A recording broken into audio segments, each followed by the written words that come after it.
So I worked for 40 years, uh, and a lot of that was in doing military contracts. And, you save the world from the nuclear holocaust, and you don't even get a ball cap. I worked on made significant contributions to the space station more recently. The AWACS program, significant contributions there. We had a company in Dallas that has seismic detectors around the world to detect underground man-made nuclear events, and we could, by running software and having multiple stations, we could pinpoint the epicenter of that event. I was the project engineer over a group of 16 to 20 people that designed much of the electronics and the taping of a lot of that data. To give you an idea, when they had the earthquake in Anchorage, Alaska in 1967, I believe, we detected it and recorded it in Lawton, Oklahoma at the geophysical site there. Let's see, what else did I work on? Oh, the IRS. Did some work for them.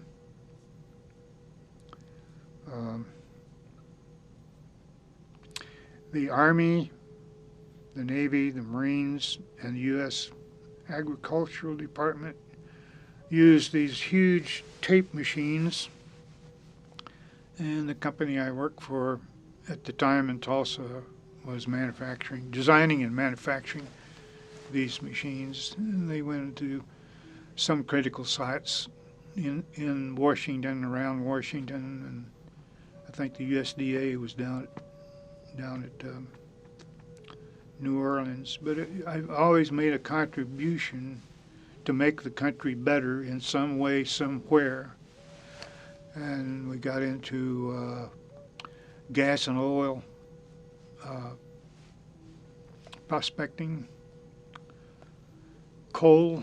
We had at one point 146 exploration trucks operating in various coal fields worldwide, in Germany, South Africa, Canada. We had one truck in China, several in the U.S. This is the coal that goes in the power plants, that generates electricity, that turns on your lights and your oven. And so, but this is kind of the responsibility of an engineer, and is to make things better for people, make them safer, better life by some device or something you come up with. The people that work on these prostheses, oh boy, take your hat off to those people. You got to be ingenious. But I've done so much stuff that I've forgotten a great deal of it. I guess the coal and gas and gas and oil, uranium. We had 142 trucks one time in the uranium fields. And then 3 Mile Island occurred, and there came a time that you couldn't sell a pound of what they call yellow cake in the United States. Nobody wanted to have anything to do with nuclear power, and so that business went away.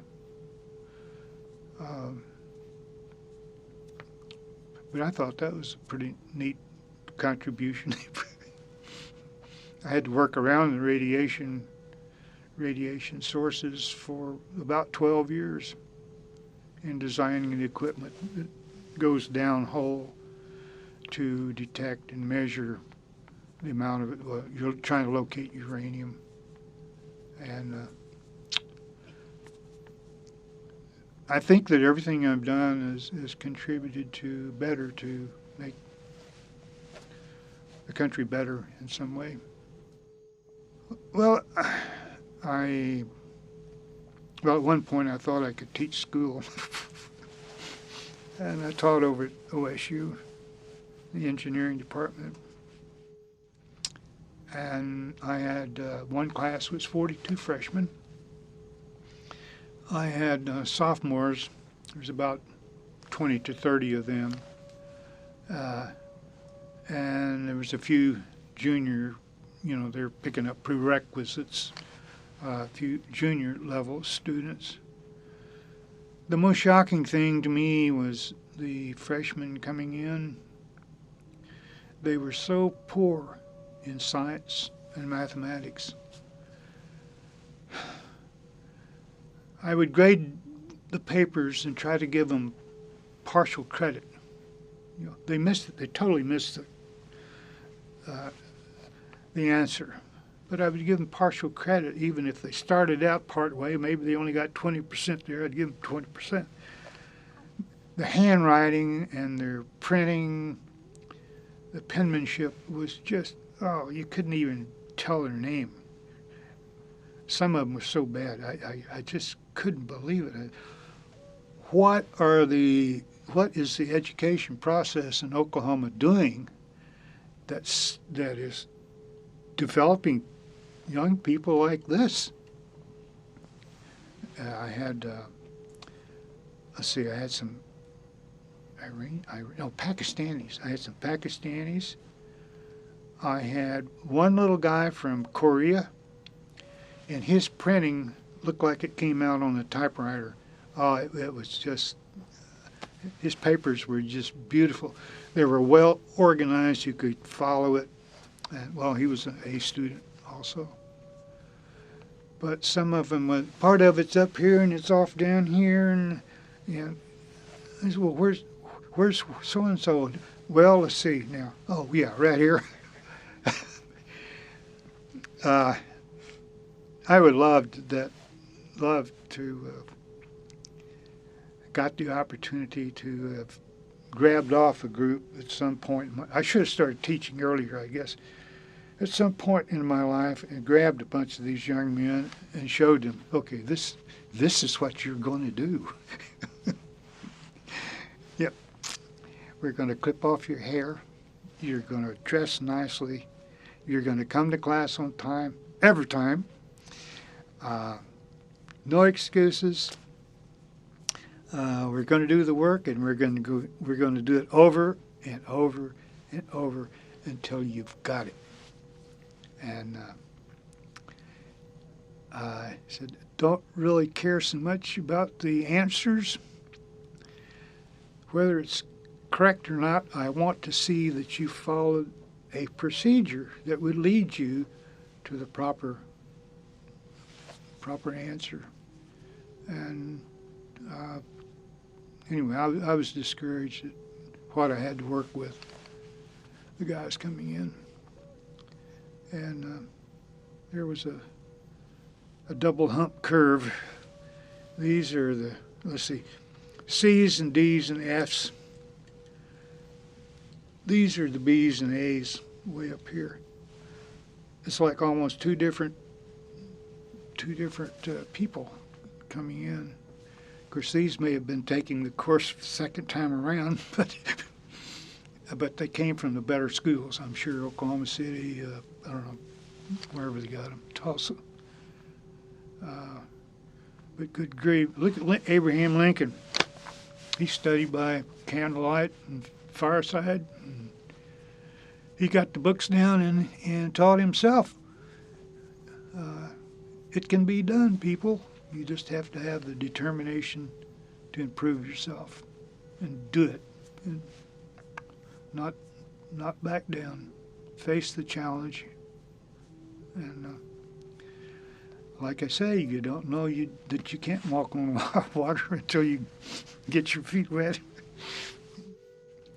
And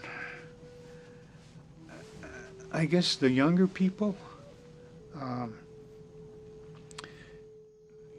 if you have an appointment, you're on time. You're never late, and you're never too early. Everything is yes, sir, and yes, ma'am, or no, ma'am. Um, Walk with your head up. Uh, don't slouch.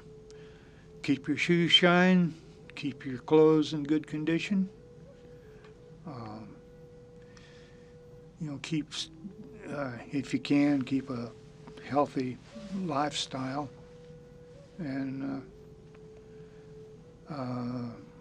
this comes from part of the regimentation that you get. And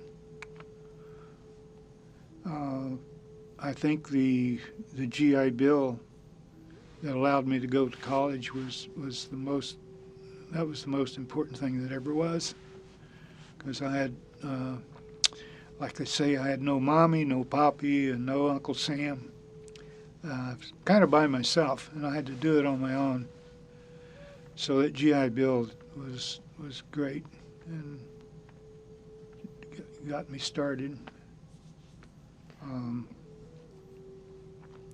Keep your body clean. Keep your feet clean. Change socks often. All of the little stuff. Keep your hair cut. Trim. And normally just keep up, a clean appearance and if you can, a clean body and mind. I never was much of a church person.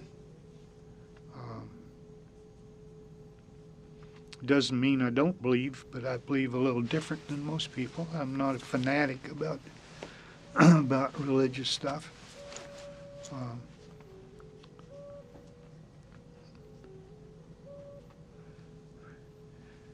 Well, you find out that yes, you can walk on water. You don't know until you try.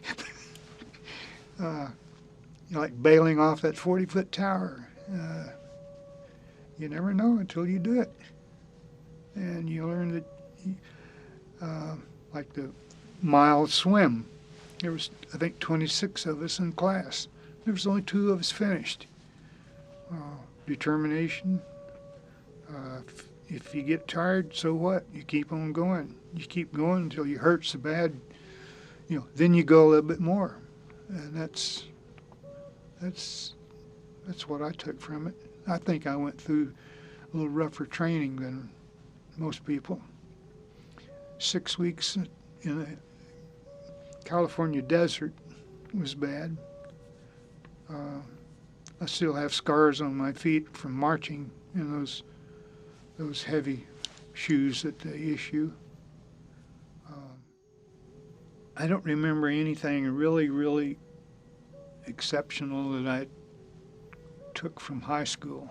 Typing was great, because hardly any other guys and my contemporaries could touch type, and I could. Not very well, but I could do it. And when I'm copying CW code on the radio, I'm typing it, so I have a nice clean radio log. And these guys are doing it longhand.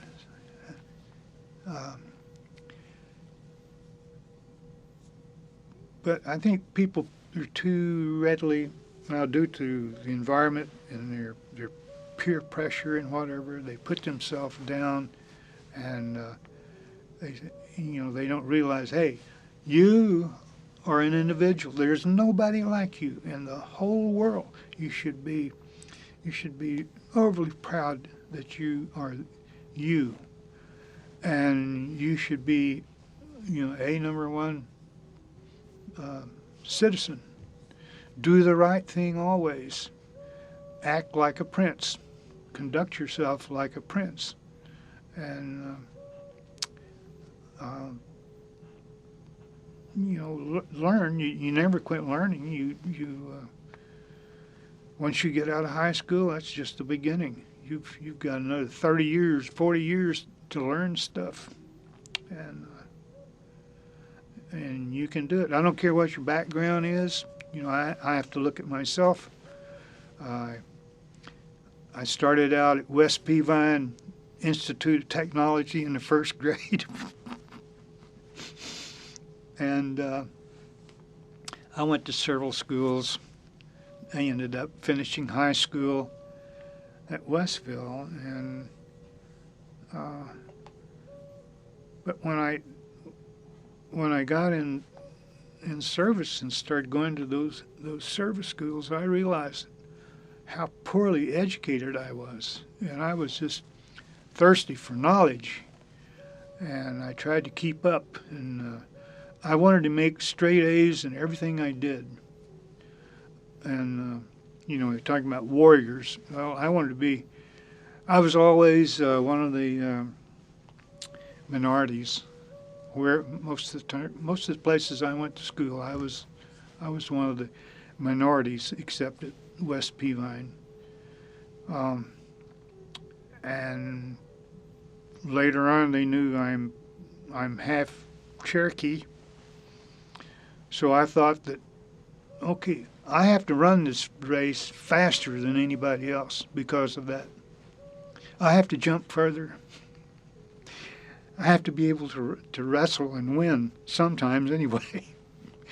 I have to make as good a scores academically in school as I can. And by George, if I can do this, anybody can do it. Any of the young men coming up, geez, get a grip.